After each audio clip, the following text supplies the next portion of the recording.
आप सबों को जय मसीह की। अब लाइट तो नहीं है, थोड़ा सा मैनेज कर लीजिए आप भी। बट आवाज़ ज़्यादा इम्पोर्टेंट है, तो सबों को धन्यवाद पार्टिसिपेशन के लिए।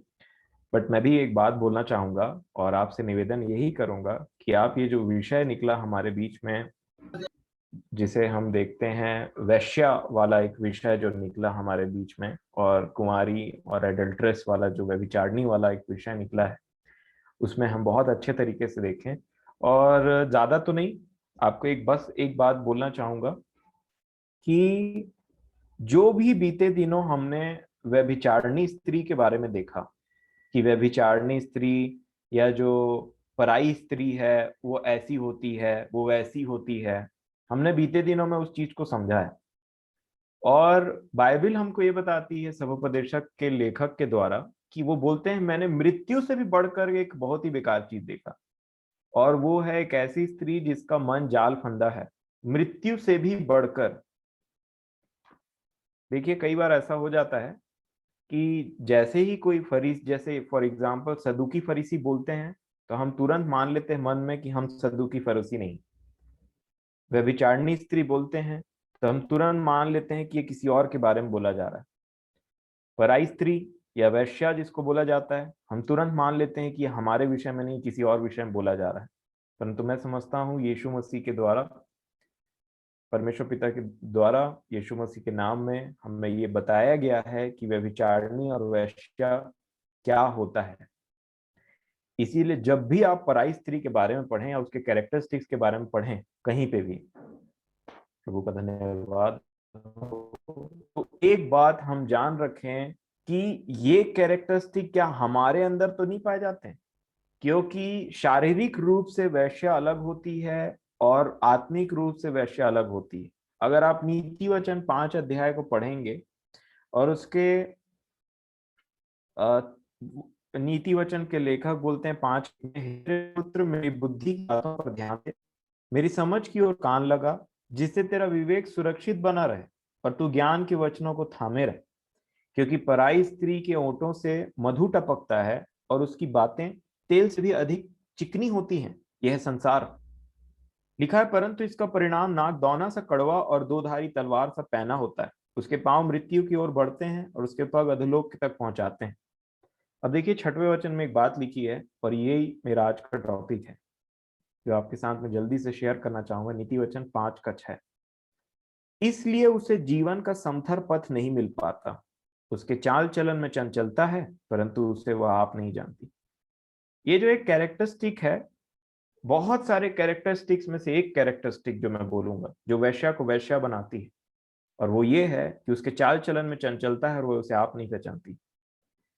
आप देखेंगे जब आपने शारीरिक रूप से किसी वैश्या को, आपने कहीं मूवी, किसी डॉक्यूमेंट या प्रत्यक्ष रूप से किसी वैश्या को देखा होगा, तो उसके चाल चलन में बहुत चंचलता रहती है। उसके बातचीत में, उसके उठने बैठने के तरीके में, उसके सोच विचार में। ना वो दाएं देखती ना बाएं देखती, बस उसको जो बोलना रहता है वो बोल देते हैं। और उसके इस रूप को देखते हुए, उसके इस पर्टिकुलर कैरेक्टरिस्टिक को देखते हुए, कई लोग बोल देते हैं कि ये लेडी ठीक नहीं है। आत्मिक रूप से जब एक व्यक्ति वैश्या वर्दी में उतर जाता है, उसका एक कैरेक्टरिस्टिक रहता है, और इसी में आप फोकस करें और सोचें इस चीजों को। और वो कैरेक्टरिस्टिक है, बाइबल जिसको पाप बोलती है उसको बहुत ही हल्के में लेना।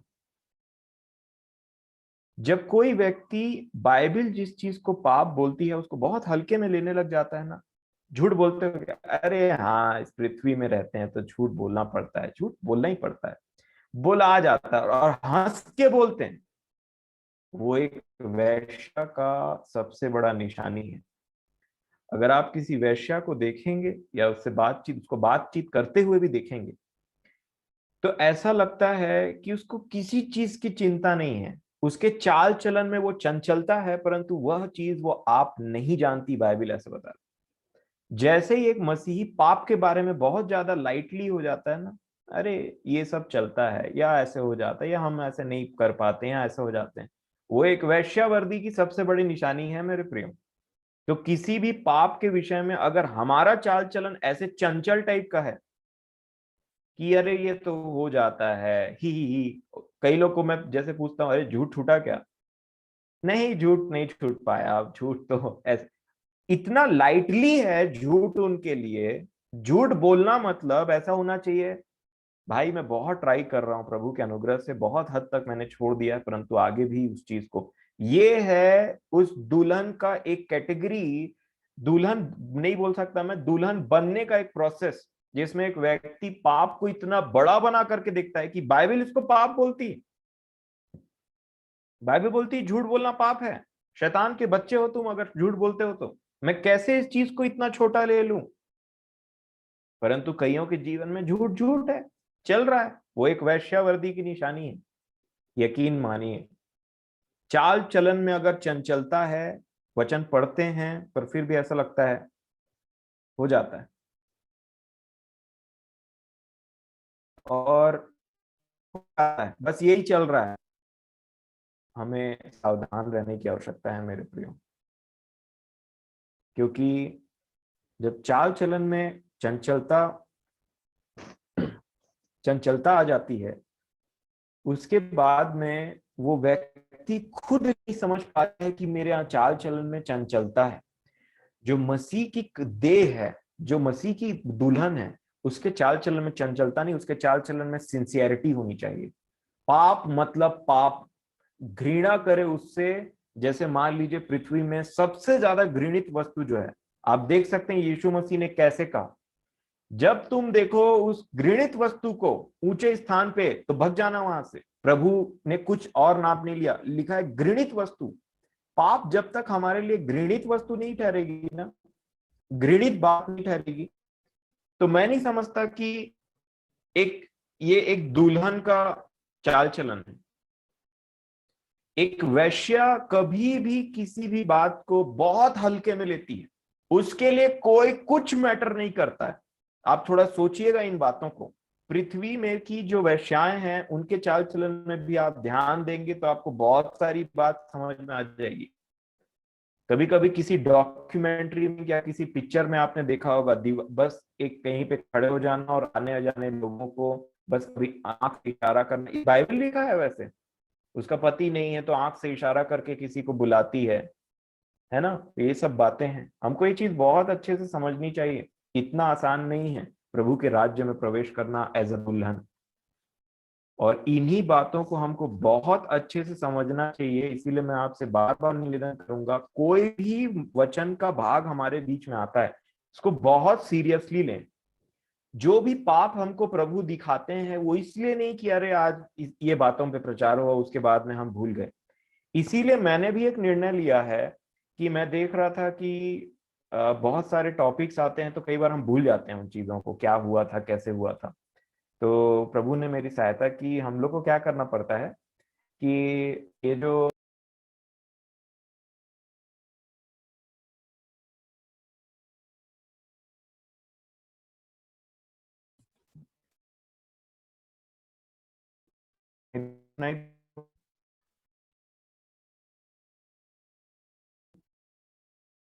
मेरी आवाज आ रही है क्या आपको? जी, थैंक यू। तो हम लोग को अभी ऑनलाइन क्लास चल रहा है, ऑनलाइन पढ़ाना पड़ता है या फिर एग्जाम ड्यूटी लगता है। तो हम लोग को हफ्ते में ना जो हमने काम किया है, मंडे को कौन सा क्लास लिया, क्या टॉपिक था और कौन सा मीडियम हमने यूज किया, तो एक इसका एक फॉर्मेट बना करके हमारा वीकली वर्क डन स्टेटमेंट होता है। वर्क डन स्टेटमेंट वीकली दे सकते हैं या 2 वीक्स में एक बार दे सकते हैं। उसको बोलते हैं WDS करके। तो मैं देख रहा था कि मैं कैसे वीकली जो मैंने काम किया है उसको पूरा फ्रेम करके बना के भेजना पड़ता है, तब जाकर के मेरी सैलरी काउंट होती है। तो मैंने सोचा कि ये चीज मैं सांसारिक बातों के लिए कर सकता हूँ, तो फिर जो मैंने बोला है यहाँ पे जूम मीटिंग में, तो क्यों ना उसका भी कुछ टाइप करके अपने प्रियो को एक ग्रुप में भेजे। तो आप देखेंगे मैंने मिस्ट्री करके एक पहला PDF बना करके आपको भेजा है ग्रुप में। तो वो मेरा वर्क डन स्टेटमेंट है जो मैंने यहाँ पे प्रभु के नाम से जो उनके द्वारा जो सीखा वो किया। तो मैं इसीलिए आपके लिए वो चीजों को मैंने उस लिए किया ताकि वो मेरे रेफरेंस के लिए और आप सभी के रेफरेंस के लिए भी रहे। मेरे प्रियो, इन दिनों जो प्रभु हमसे बातचीत कर रहे हैं वो कोई छोटी मोटी बात नहीं। और मैं चाहता भी नहीं कि हमारे जहन से ये बात थोड़ा सा भी ऐसा हो कि ये तो ठीक है, आज ये प्रकाशन हो गया। क्योंकि जब चीज कोई बहुत ज्यादा से मिलने लग जाती है, तभी इंसान का स्वभाव होता है वो उसको हल्के में नाप तौलने लगता है। परंतु मैं आपसे निवेदन करता हूं कि कभी भी पाप के बारे में, पाप के विषय में आप कभी भी कोई चीज सीखें या उन बातों को सीखें जो आपके जीवन में वैसी पाई जाती हैं, हमारा अंदर से पूरा उथल पुथल हो जाना चाहिए। जितना ज्यादा हमको पाप के साथ में हमारा सेंसिटिविटी है ना, जैसे आपने देखा है कि गरम तवा है मान लीजिए, और आप इधर देख करके बात कर रहे हैं, और आपने गलती से उस गरम तवा में जो बड़ा वाला पाव भाजी वाला तवा रहता है ना, और आप उधर देख करके बात कर रहे हैं, अरे भाई ऐसा था वैसा था बहन, वहां पे हम गए थे।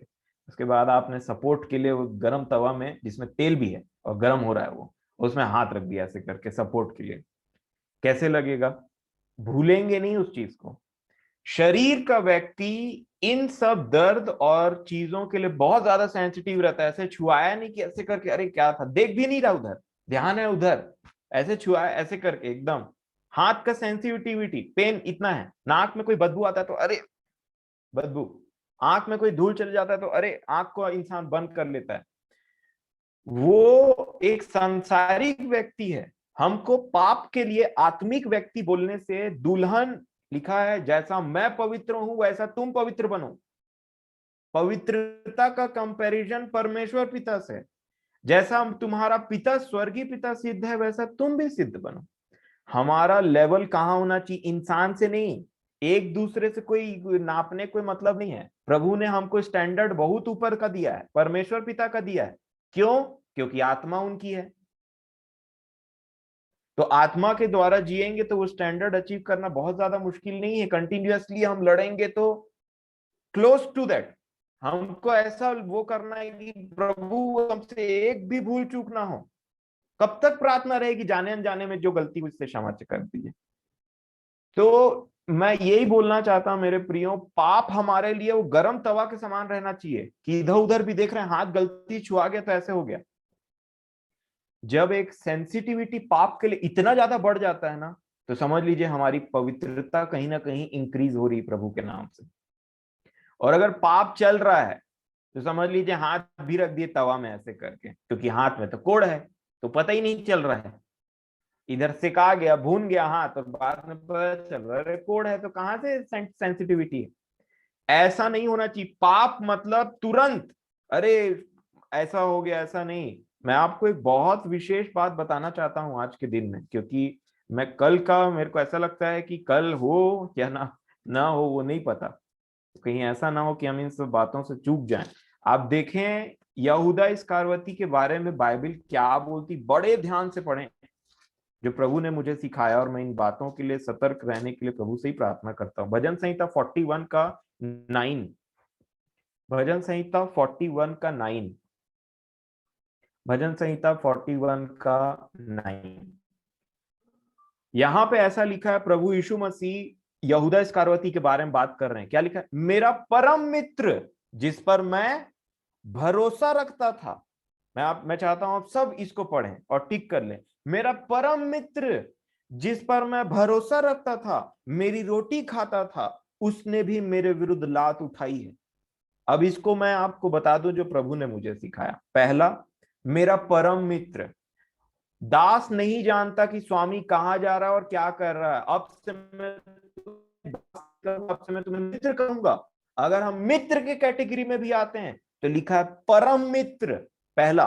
दूसरा, मेरी रोटी खाता था। वचन में और आप भी खा रहे हैं, मैं और आप भी खा रहे हैं। वो भी खाता था रोटी, वो भी परम मित्र था। लिखा एक बात मैं जो भूल गया, वो लिखा है मैं भरोसा रखता था जिस पर।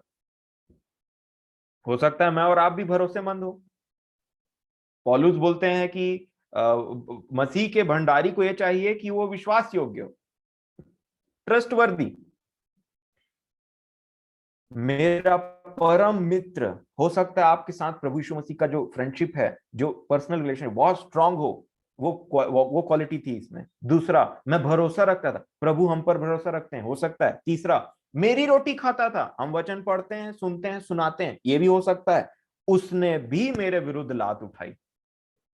अब हम आप सोच सकते हैं कि हमारा जो जर्नी है ना स्वर्ग तक, वो कितना कठिन और कितना सिंसियरली हमको ये चीजों को देखना है। अगर पाप के विषय में ढिलाई है ना, थोड़ा सा ढिलाई है, तो मैं समझता हूं कि वो व्यभिचारिणी के समान है। और ज्यादा ही ढिलाई है तो वैश्य है भाई, इसमें कोई डाउट नहीं है। क्योंकि लिखा है, वो भोजन करके मुंह पोंछती है और बोलती मैंने क्या किया, मैंने तो कुछ पाप ही नहीं किया है। सेंसिटिविटी खत्म हो गया है पाप के विषय में। मैं नहीं बता सकता, मेरे हृदय में जो आग रहती है वचन को बोलने के लिए और खुद के लिए वो चीजों को सीख करके आपको बताने के लिए, मैं नहीं जानता कि आपके जीवन में वो आग लग रही है कि नहीं लग रही है। मैं नहीं जान रहा हूं कि आप पाप को किस दृष्टि से देखते हैं मेरे प्रियो। मैं नहीं जानता हूं कि आज आप इस बात को समझ पा रहे हैं कि परमेश्वर पिता पर्सनली हमारे बीच में आए हैं और इन बातों को हमसे एग्जैक्टली इतने गहराई रूप से, इतने गहरे रूप से बातचीत कर रहे हैं। फिर भी हमारा पाप को लेकर के दृष्टिकोण, हमारा यहाँ सिंसियरिटी, जिस सिंसियरिटी से हम ये मीटिंग को अटेंड करते हैं, वो क्या है मैं नहीं जानता। मैं आपसे सीरियसली एक बात बोलना चाहता हूँ। मैं आपको डिस्करेज नहीं करना चाहता किसी चीज में, बट मैं आपको एक सीधी सीधी बात बताना चाहता हूं कि अगर हमारा जीवन एकदम पवित्रता की तरफ बढ़ते और बढ़ते नहीं चले जा रहा है, एकदम हम उन चीजों में आगे बढ़ते नहीं जा रहे हैं, वो आनंद नहीं है प्रभु का और वो उन चीजों के लिए, तो हमको, मैं बोलता हूं कि पूरा 100% लगाने का जरूरत है मेरे प्रियो। प्रभु ने अपना भाग बहुत अच्छे रीति से निभा लिया और वो हर दिन हमको पर दया करते हैं। अब बारी हमारी है।